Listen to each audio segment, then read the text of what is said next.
Traders, how are you? With Marcello. Today we're doing the recap of what happened in the markets last week. We have the United States having problems exporting food.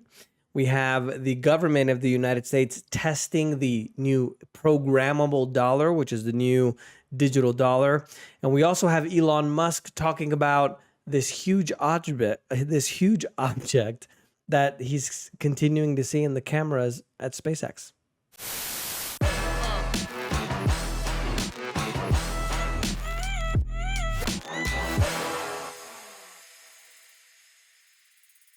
Not a whole lot of news this week. Obviously, with the huge collapse and situation that we had, the heavy news week that we had last week with the collapse of FTX, not a whole lot of news this week. Things were a little bit calmer, but we did have some great nuggets of news that fall under the Conspiracy Marcello folder.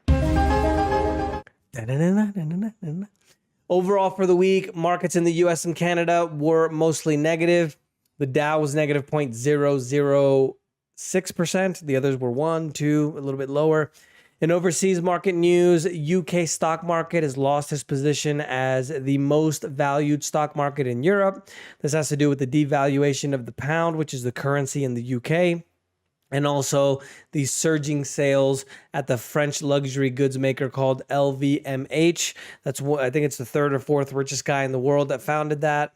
Louis Vuitton, Hermes, all those fancy things. Chinese shoppers account for 35% of global demand. And you guys know China is continuing to grow, and they have surged so far 22% in the French stock market. So now the French stock market is the most valuable stock market in Europe. European markets are mostly mixed. Istanbul was the biggest winner there. And Latin American markets mostly mixed as well. The Brazilian Bovespa was down over 3% on the news that they voted the new communist in Lula, which was in jail, by the way. Africa and the Middle East, mostly mixed as well, with Egypt being the biggest winner there. And in the far, far east, we have the Hang Seng out of Hong Kong at 3.84% positive. The big news this week, the programmable dollars that they're now testing, obviously, to help us. 12-week testing period with the New York Fed. If you guys don't know, the finances, we can call them, in our country, in the United States, and most other countries around the world are run by our central bank. The central bank is not a public institution. It is a private bank that is owned by all the lizard people.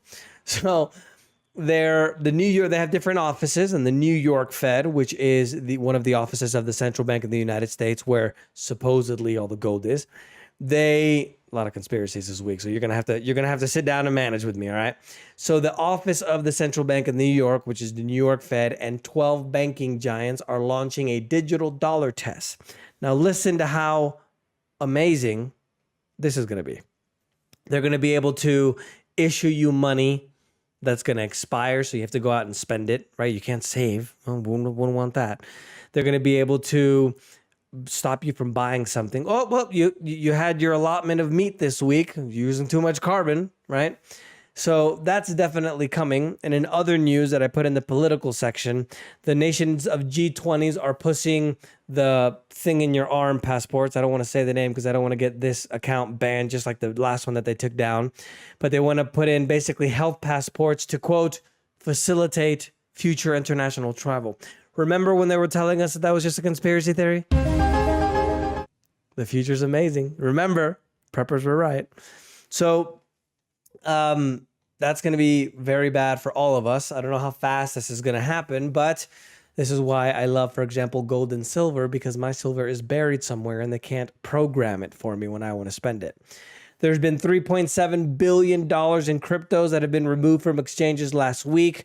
Obviously, this is from the huge fiasco at FTX, which is the second largest crypto exchange in the world that basically was just defrauding everybody, and they went bankrupt. Monday morning, Bitcoin fell to a 2-year low, obviously because of the FTS fiasco. And now there's a class action lawsuit alleging that he, which is Sam Bankman-Fried, and other high-profile celebrities violated Florida law and made consumers suffer with, they're seeking $11 billion in damages. Make the whole country like Florida. Bitcoin for the week is down 1.31% at almost 17,000. In commodities, this isn't really commodity news, but I thought it was pretty important. The LAX port, Los Angeles port, is the busiest port in the entire country. Because remember, everybody's ordering their babies from China. Because babies, everything's made in China, including the babies. Everybody loved that joke last week. So they're saying the port in the Los Angeles that October was their quietest month since 2009. Now, why is that really big news? Our economy and most other advanced economies around the world run on consumer spending. This is why we're having the inflation problem now, because the money printing that they started during the 2008 and 2009 crisis is finally starting to catch up with us. Why didn't it catch up under the previous presidents? Because the economy was growing at a much faster pace. So it was kind of just hanging on, I would say. But now it's coming to bite us in the butt because the economy isn't growing as fast. And obviously it's just a supply and demand issue, right? If there's too many dollars, the value of those dollars go down in value. Simple supply and demand. So going back to the economy situation, if almost 70% of the economy in the United States is based on consumer spending, and the volume of the busiest port of items that come into the United States had its quietest months of 2009, that means consumers are getting decimated, especially by the situation with inflation. So people are ordering less babies from China. That's not going to move the economy as much. Most of the world is in the same predicament. And if we don't have 70% of the economy moving, that means that everything is going to go downhill. So start ordering some babies from China, guys. Commodities from oil to corn jumped on Tuesday after the fake news that a Russian missile hit Poland. The reason why that's big news is because remember that Poland is part of NATO, and if you attack one nation in NATO, you attack them all. So that would literally launch to World War III. There was a huge fiasco. Zelensky, which is the president of Ukraine that keeps trying to instigate the war, said that they were from Russia, I think at the end of the day, what they're trying to do is instigate Russia even more to continue and actually launch a legit war. That's what I think is happening. But turns out it wasn't from Russia at all. They were actually Ukrainian missiles. U.S. crude went down over 11% for the week at $80.80. Brent crude, which is the international, went down almost 10% to $87.62. And gold and silver were also down. Gold was down 1.14% to $17.52, while silver was down over 3% at $21.05. And global demand for silver now is expected to rise 16% this year at 1.21 billion ounces, creating the biggest deficit in decades. Why is that a big deal? Silver is a much more industrial metal than people think. It's not just a precious metal like gold and silver where you wear jewelry or, you have silverware that are made out of silver. Silver is going into solar panels. And you guys know that we have a big push into the renewables. We also have a lot of silver that goes into batteries for electric vehicles. So the demand for silver is skyrocketing while we haven't been able to find enough mines to produce the silver, which creates a bottleneck effect, which means that silver should explode to the upside.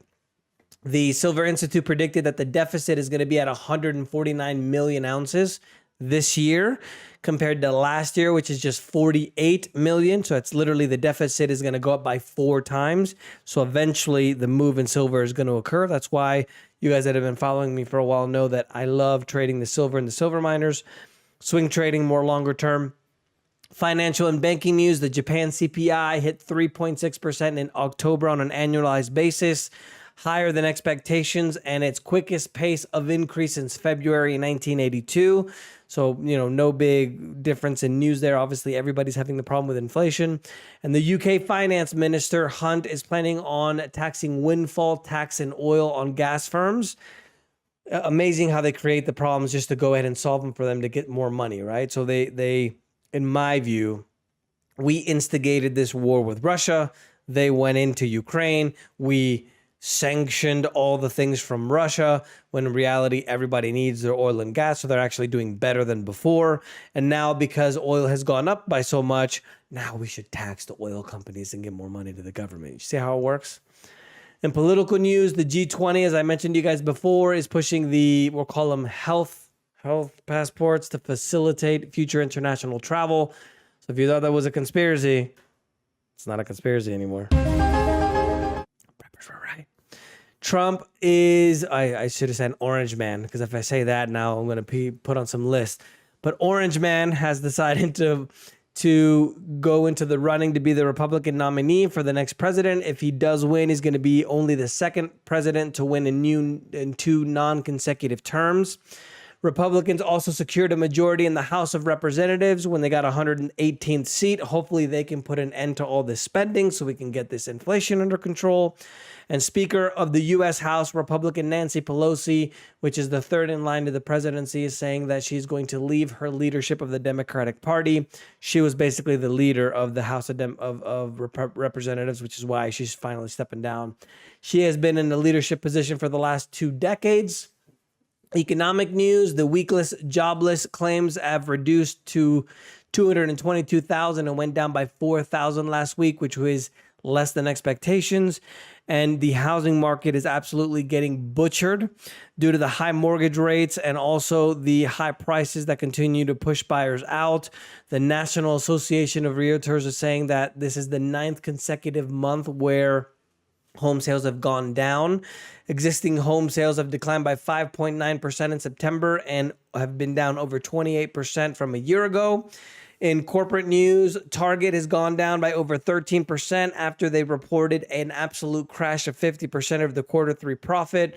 They're trying to clear through a lot of their unwanted inventory. A lot of these big kind of stores like Walmart and Target and Amazon, they all bought this huge amount of inventory. It's part of the reason why we initially had this inflation push. They bought everything because they thought everything was coming back online, and now a lot of people are not buying as much stuff, so they have to sell it at a discount. They're planning to try to cut $3 billion in total costs over the next 3 years. And speaking of cutting costs, the big tech layoffs continue now that Amazon is planning on letting go 10,000 positions as early as next week. Largest ever reduction in personnel for Amazon. If you guys don't remember, Facebook, everybody's reporting job cuts. Elon Musk said on Wednesday that he's planning to reduce his time as Twitter. He's trying to find a leader to help run it, adding that now that he's continuing the restructurization of the social platform is supposedly supposed to be done this week. And obviously, a lot of Tesla investors are increasingly concerned about the amount of time that Musk is spending on Twitter rather than their electric cars. Health tech firm founder Elizabeth Holmes, which was the founder and major fraud pusher of the once billion dollar valued Theranos, got more than 11 years in prison this week after a judge sentenced her to the amount of prison. And in trade news, this is actually a big piece of news. I started talking about the shortages, not the shortages, yes, the food shortages, and the word I'm looking for is the blackouts in 2020, right? I talked to you guys about how the next 10 years, the 2020s, we're going to have a lot of social problems, a lot of economic problems, a lot of environmental problems. Now, for the first time in decades, the United States, which is once one of the largest exporters of food in the world, is going to start importing food rather than exporting it. And obviously, farmers are having a serious problem with high energy costs, inflation, and even labor costs. And a lot of the inflation is simply eliminating all of their profits, so they're just not replanting their food anymore. Data from the Bureau of Labor of Statistics said that energy costs have gone up by 41.6%. The price of tools went up by over 10%. New trucks have gone up by over 11%. And the price of rent or shelter has gone up almost 6%. And the cost of fertilizer, which is literally the stuff that they put on the plants to grow when you get the food at the grocery market, the grocery store, the fertilizer has gone up 45% year over year. In technology, Lyft and driverless tech firm Motional are going to start testing robo-taxis in Los Angeles. It's a second city now that they're testing it at, I believe, after Las Vegas. And in international news, we now are 8 billion people in the world. The UN stated that somewhere in the world now the 8 billionth person was born. And Buffalo hit by a huge 52 inches of snow that's over 6 feet. They had to move the Bills game to Detroit due to the amount of storm. This is the kind of stuff I think we're going to start seeing overall. And unusual facts this week, hundreds of sheep are walking in a circle in the inner portion of Mongolia in China. Mongolia is a country, but China has an Inner Mongolia region also, by the way. They're literally just walking in a circle. Nobody knows why. And Elon Musk has also revealed that SpaceX keeps detecting something massive in their missions. That's what I think is causing all the problems. So that's the news for this week, guys. Let me know if you guys have any questions. Look at the camera there. And remember, the preppers were right.